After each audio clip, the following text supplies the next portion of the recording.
নমস্কার, শিক্ষা কুটিরের CDP special ক্লাসে তোমাদের স্বাগত জানাই। তো আজকে আমরা শিখন ও পরিণমনের মধ্যে সম্পর্ক এবং গুরুত্ব সম্পর্কে আলোচনা করব।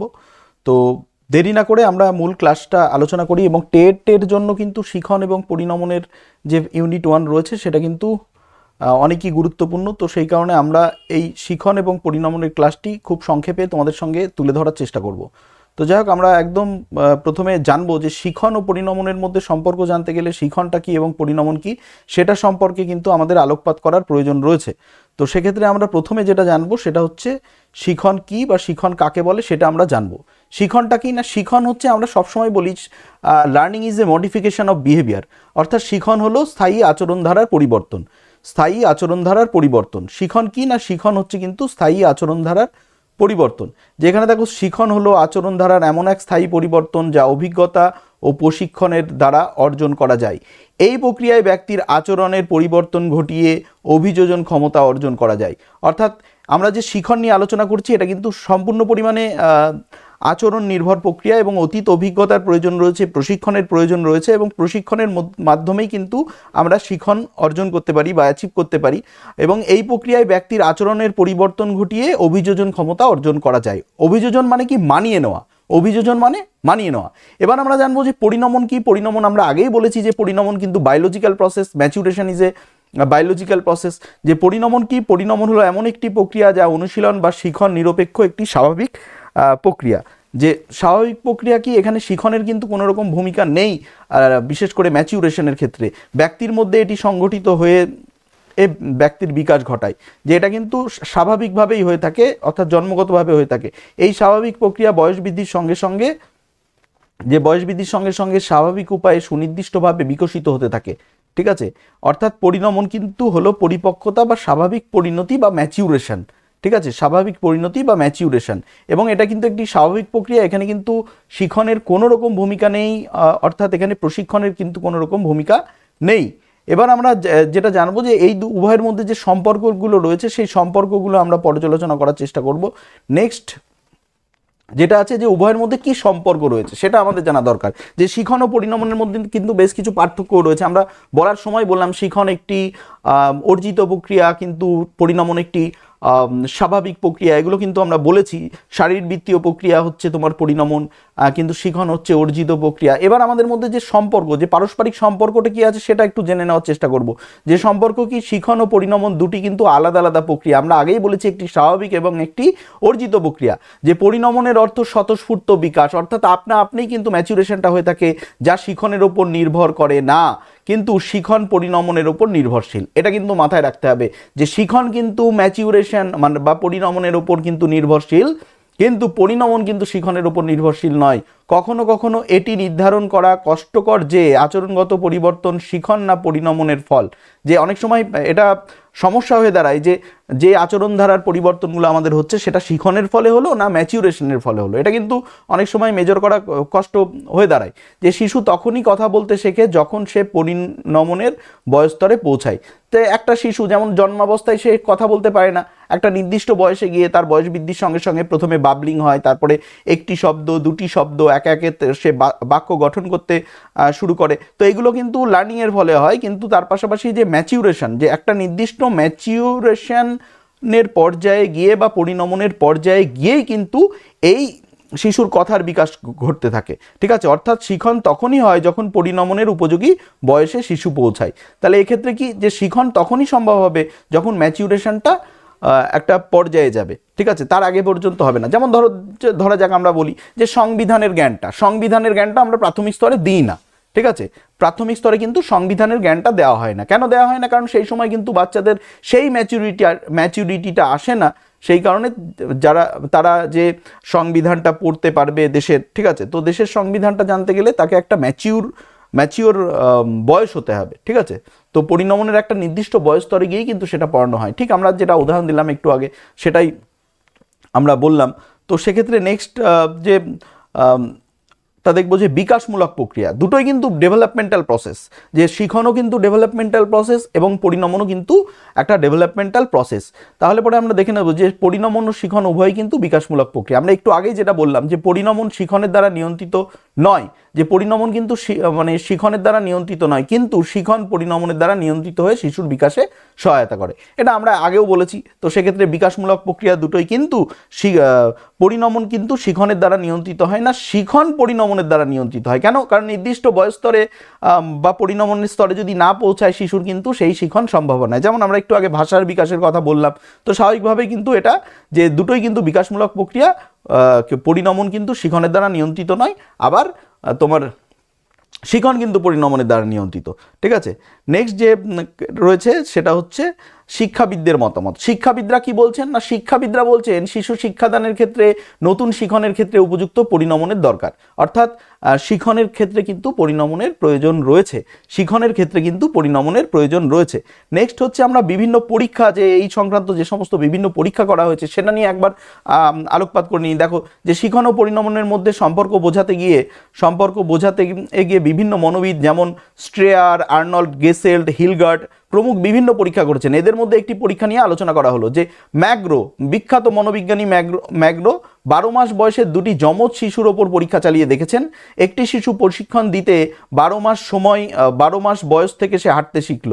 অপর শিশুটিকে প্রশিক্ষণ দেওয়ায় দেখা গেল সে ওই বয়সে হাঁটতে শিখল না, কিন্তু 15 মাস বয়স থেকে স্বতঃস্ফূর্তভাবে হাঁটতে শিখলো সমান দক্ষতার সঙ্গে। অর্থাৎ দুটো যমজ শিশুর মধ্যে একটি পরীক্ষা করা হলো, ম্যাগ্রো করলেন, এবং সেখানে দেখা গেল যে একজনকে যে প্রশিক্ষণ দিয়ে, ঠিক আছে, যে একটি শিশুকে প্রশিক্ষণ দিতে 12 মাস বয়স থেকে সে হাঁটতে লাগলো।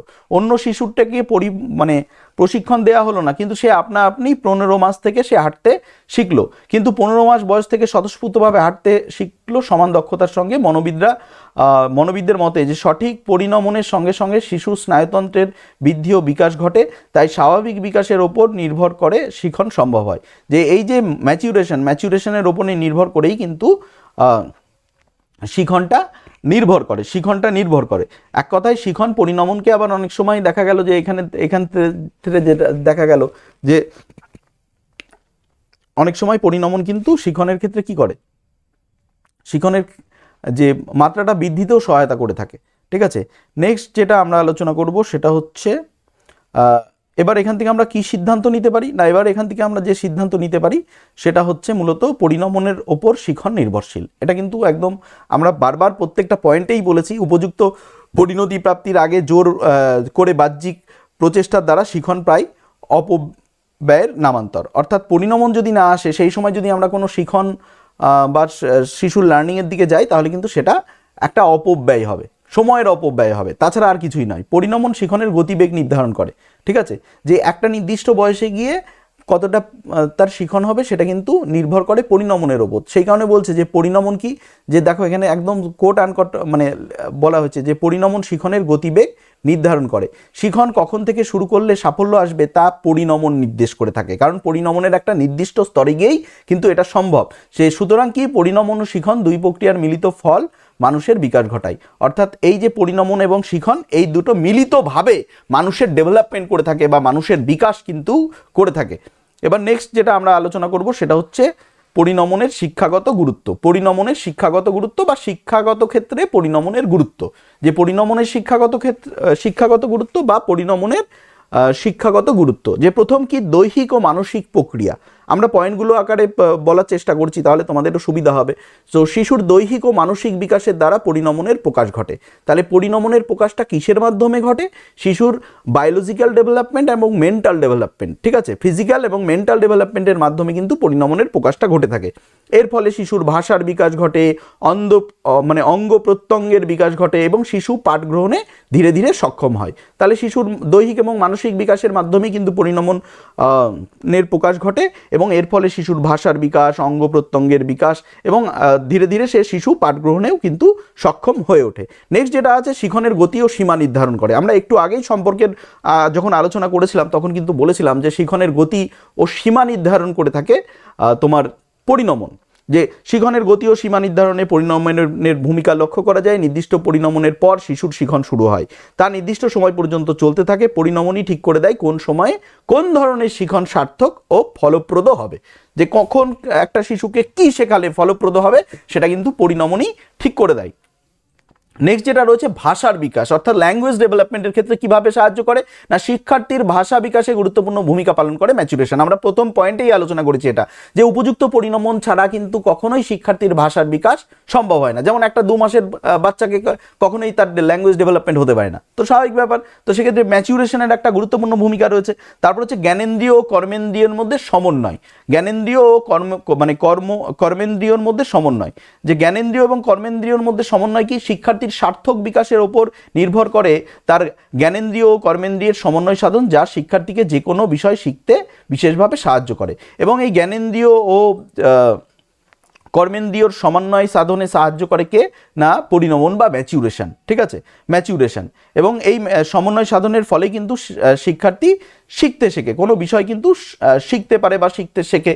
এবং শিখনের পরিণমনের ধরন নির্ধারণ করে, যে শিখনের পরিণমনের ধরন কিন্তু নির্ধারণ করে, ঠিক আছে, শিখনের পরিণমনের ধরন কিন্তু নির্ধারণ করে কে না নির্ধারণ করে কিন্তু, যে দেখো এখানে অনেক ক্ষেত্রে শিখন পরিণমনের ধরন নির্ধারণ করে দেয়। যেমন আমরা উদাহরণ দিচ্ছি এখানে, দেখো কিছু কিছু ক্ষেত্রে পাঠের বিষয় অনুশীলনের মধ্যে দিয়ে শিশুদের ইন্দ্রিয় সমূহকে পরিমার্জনার শিক্ষা দেওয়া হয়, এক্ষেত্রে পরিণমন শিখন দ্বারা নির্ধারিত হয়। এগুলো কিন্তু ম্যাচুরেশন, একটা নির্দিষ্ট ম্যাচুরেশনের পর্যায়ে গিয়ে, প্রথম অবস্থায় কিন্তু না, একটা নির্দিষ্ট ম্যাচুরেশনের পর্যায়ে গিয়েই কিন্তু এই ঘটনাগুলো সম্ভব হয়, ঠিক আছে, এই ঘটনাগুলো সম্ভব হয়। শিখনের মানে শিখন পরিণমনের ধরনটাও নির্ধারণ করে দিতে পারে। অর্থাৎ যে আমরা বিভিন্ন পাঠ্যপুস্তক পড়ে বা অনুশীলনের মধ্যে দিয়ে শিশুদের যে ইন্দ্রিয়গুলোর পরিমার্জন, কিভাবে আমরা ইন্দ্রিয়গুলোকে ব্যবহার করব না করব, এগুলো কিন্তু শিখন একটা নির্দিষ্ট বয়সে গিয়ে ঠিক করতে পারে। এবং তার পাশাপাশি যে এক্ষেত্রে কি, এক্ষেত্রে পরিণমন কিন্তু শিখনের দ্বারাই নির্ধারিত হচ্ছে।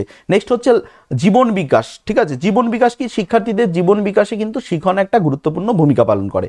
আর শিখনকে ফলপ্রসূ করতে পরিণমনের বিকাশ আবশ্যক, কারণ পরিণমন যদি পরিণমনের মাধ্যমে যদি ডেভেলপমেন্ট না হয় তাহলে শিশু শিখন সম্পন্ন হবে না এবং জীবন বিকাশটা কিন্তু ব্যাহত হবে। 7 হচ্ছে লেসন প্ল্যান। আমরা লেসন প্ল্যান তো একটা খুবই গুরুত্বপূর্ণ বিষয়, যারা আমরা শিক্ষার সঙ্গে জড়িত, বিশেষ করে শিশু শিক্ষা বলো আর যে কোনো শিক্ষা বলো না কেন, লেসন প্ল্যানটা খুবই জড়িত মানে গুরুত্বপূর্ণ। কেন, আমরা পরিকল্পনা ছাড়া কোনো কাজ করতে পারি না। আমরা ধরো যে কোনো কাজই যদি আমরা ধরতে যাই তাহলে পরে কিন্তু পরিকল্পনা ছাড়া আমরা সেই কাজগুলো করতে পারি না। তো সেক্ষেত্রে কি, যে পাঠ পরিকল্পনার একটা গুরুত্বপূর্ণ ভূমিকা আছে, যে শিক্ষার্থীর জীবন বিকাশে যেহেতু পরিণমন গুরুত্বপূর্ণ, সেহেতু পরিণমনের উপর নির্ভর করে শিশুর পাঠক্রম নির্বাচন করতে হয়। শুধু পাঠক্রম নয়, পাঠক্রমের পাশাপাশি পাঠ পরিকল্পনাও নির্বাচন করতে হয় শিশুর ম্যাচুরেশনের উপর নির্ভর করে। কারণ আমি নিশ্চয়ই ওই ক্লাসের 1-এর বাচ্চাটাকে এমনভাবে লেসন প্ল্যান করবো না বা পাঠ্য পুস্তকে এমন কোনো বিষয় রাখবো না, সে ওই বয়সে সেই বিষয়গুলো বুঝতে পারবে না, জানতে পারবে না, ঠিক আছে, আগ্রহ দেখাতে পারবে না। তো তারপরে পরিকল্পনা মাফিক শিক্ষা পরিকল্পনা, অর্থাৎ প্ল্যান করে, যে পরিণমন যদি সঠিকভাবে না হয় তাহলে শিক্ষার্থীদের পাঠগ্রহণের সমস্যা দেখা দিতে পারে, পাঠ গ্রহণে, ঠিক আছে। তাই পরিণমন শিক্ষা পরিকল্পনার গুরুত্বপূর্ণ ভূমিকা পালন করে থাকে, যে পরিণমন তার ম্যাচুরেশনকে মাথায় রেখে কিন্তু সমগ্র শিক্ষা পরিকল্পনাটা করতে হবে, না হলে কিন্তু সমস্যা হতে পারে, সবার সমস্যা দেখা দিতে পারে। তারপরে যেটা রয়েছে সেটা দেখব যে 9 নম্বর পরিণমন ভিত্তিক শিক্ষা ব্যবস্থা। শৈশব, বয়ঃসন্ধি এসব পর্যায়ে সঠিক পাঠ্যক্রম রচনার জন্য পরিণমন ভিত্তিক শিক্ষা ব্যবস্থার প্রয়োজন। অর্থাৎ শৈশবে একরকম পাঠ্যক্রম থাকবে, সন্ধিকালে একরকম পাঠ্যক্রম থাকবে, বাল্যকালে একরকম পাঠ্যক্রম থাকবে, প্রাপ্তবয়স্কে একরকম পাঠ্যক্রম থাকবে। এবং এক্ষেত্রে পরিণমনকে মানে বেস করে কিন্তু শিক্ষা ব্যবস্থাটাকে পরিচালনা করতে হবে, তবেই কিন্তু শিক্ষা ব্যবস্থা ফলপ্রসূ হবে, অন্যথায় কিন্তু শিক্ষা ব্যবস্থা ফলপ্রসূ হবে না। নেক্সট হচ্ছে শিখনকে ত্বরান্বিত করে, যে পরিণমন শিখনকে ত্বরান্বিত করতে হয়তো এগিয়ে নিয়ে যেতে সাহায্য করে। শিক্ষার্থীর উপযুক্ত পরিণমন হলে যে কোনো বিষয় অতি দ্রুত সে আয়ত্ত করতে পারে, যে কোনো বিষয়কে সে অতি দ্রুত কিন্তু আয়ত্ত করতে পারে। সেই কারণে বলছে শিখনকে কিন্তু ত্বরান্বিত করতে পারে। শিখনকে ত্বরান্বিত করতে পারে কি না, শিখনকে ত্বরান্বিত করতে পারে কিন্তু তোমার পরিণমন বা ম্যাচুরেশন। শিখনকে ত্বরান্বিত করতে পারে কি না, শিখনকে ত্বরান্বিত করতে পারে ম্যাচুরেশন। বোঝা গেল? তারপরে নেক্সট আমরা যেটা আলোচনা করব সেটা একবার দেখে নিই। আত্মপ্রত্যয় অর্থাৎ সেলফ কনফিডেন্স বৃদ্ধিতে কিন্তু যে দেখো উপযুক্ত পরিণমন যথাযথ পাঠ গ্রহণের সহায়ক। কারণ আমাদের উপযুক্ত যদি বয়স্তরে আমরা পৌঁছাই বা ম্যাচুরেশনে পৌঁছাই তাহলে পরে কি হবে, আমাদের নিজেদের মধ্যে সেলফ কনফিডেন্স জাগ্রত হবে, যে পরিণমনের পর্যায়ের প্রতি লক্ষ্য রেখে শিক্ষা পরিকল্পনা যদি গ্রহণ করা হয় সেই শিক্ষা অধিক ফলপ্রসূ হয় এবং আত্মপ্রত্যয় বৃদ্ধি পায়। অর্থাৎ শিক্ষার্থী নিজের ওপর নিজের কনফিডেন্সটা পাবে, সেলফ কনফিডেন্স পাবে, এবং সেলফ কনফিডেন্স যদি শিক্ষার্থীদের মধ্যে ডেভেলপ করা যায় তাহলে কিন্তু সেই শিক্ষণটা অনেক বেশি ফলপ্রসূ হবে, শিক্ষা ব্যবস্থা কিন্তু অধিক বেশি ফলপ্রসূ হবে। নেক্সট যেটা রয়েছে 12 নম্বর, যে শিক্ষণের প্রচেষ্টার কার্যকারিতা বৃদ্ধি। শিক্ষণের যে প্রচেষ্টা তার কার্যকারিতা বৃদ্ধিতে সাহায্য করে কি পরিণমন। ব্যক্তির শিক্ষণ প্রচেষ্টাকে অধিক কার্যকরী করতে পরিণমন প্রক্রিয়ার বিশেষভাবে প্রয়োজন রয়েছে। পরিণমনজনিত ফল পরবর্তী শিক্ষণে শিক্ষার্থীকে আগ্রহ করে, অর্থাৎ একটা পর্যায়ের টা কিন্তু পরবর্তী পর্যায়ে শিক্ষার্থীদের আগ্রহ সৃষ্টিতে সাহায্য করে। অল্প শ্রমে অধিক সুফল। কেন পরিণমনের শিক্ষা প্রক্রিয়াকে ত্বরান্বিত করে এটা আমরা আগেই জেনেছি। শিক্ষার্থীর যথোপযুক্ত পরিণমন তাকে যে কর্মপদ্ধতি আয়ত্ত করতে বিশেষভাবে সাহায্য করে, অর্থাৎ নির্দিষ্ট বয়সে নির্ধারিত বিষয়ে শিক্ষারম্ভ করলে ক্রমে শ্রমে অধিক সুফল পাওয়া যায়। একটা নির্দিষ্ট বয়স্তর বা ম্যাচুরেশন অনুযায়ী যদি শিক্ষা ব্যবস্থা পরিচালিত হয় তাহলে পরে কিন্তু খুব অল্প শ্রমে অধিক সুফল আসতে পারে। তাহলে এখানেও কিন্তু ম্যাচুরেশনের একটা গুরুত্বপূর্ণ ভূমিকা রয়েছে শিক্ষণের ক্ষেত্রে। নেক্সট হচ্ছে জটিল ও উন্নত আচরণ সম্পাদন। যে উন্নত ও জটিল আচরণগত পরিবর্তনের ক্ষেত্রে শিক্ষার্থীকে অধিক সক্রিয় করে তোলে, ফলে শিক্ষার্থী যে কোনো জটিল সমস্যার সমাধান সহজ করতে পারে। ঠিক আছে, যে কোনো জটিল সমস্যার সমাধান সে কিন্তু সহজ করতে পারে। ঠিক আছে, সহজ করতে পারে, এর ফলে কিন্তু শিখন অনেক বেশি ফলপ্রসূ হয়। তো আজকের আমাদের যে আলোচনাটা আমরা করলাম সেটা হচ্ছে শিখন ও পরিণমনের মধ্যে সম্পর্ক এবং সেই সঙ্গে সঙ্গে পরিণমনের শিক্ষাগত গুরুত্ব। আমাদের ইউনিট 1টা কমপ্লিট হলো। আমরা পরবর্তী ক্লাসে নেক্সট বিষয় নিয়ে আলোচনা করব। তো দেখতে থাকো, শুনতে থাকো শিক্ষা কুটিরের ফাউন্ডেশন ব্যাচের ক্লাস। ভালো থেকো, দেখা হচ্ছে পরবর্তী ক্লাসে।